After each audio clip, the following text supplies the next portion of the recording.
On today's show, we are honored to have a brief interview with Lieutenant General Hal Moore, U.S. Army retired.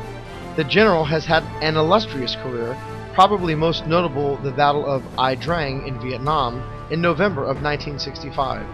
Then Lieutenant Colonel Moore was outnumbered by the enemy and fought a grueling 3-day battle that would go down in the annals of history. Lieutenant Colonel Moore was commander of the 1st Cavalry Division and the 7th Cavalry Regiment. This was a new unit that used helicopters to ride into battle. One of General Moore's quotes is simple: "There is always one more thing you can do to increase your odds of success."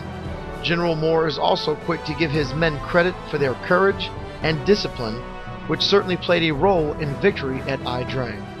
General Moore, along with reporter Joe Galloway, wrote a book called We Were Soldiers Once and Young.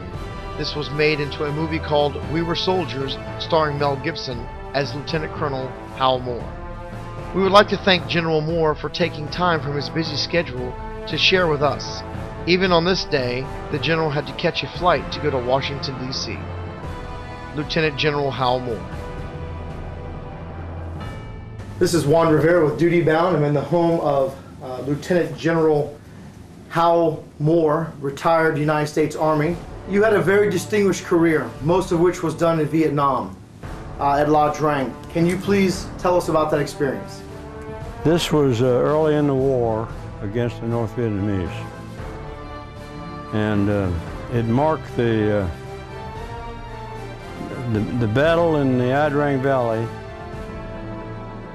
in November 1965. Marked the first major battle between American, South Vietnamese on the one hand and North Vietnamese soldiers on the other. It was the first major battle of the war.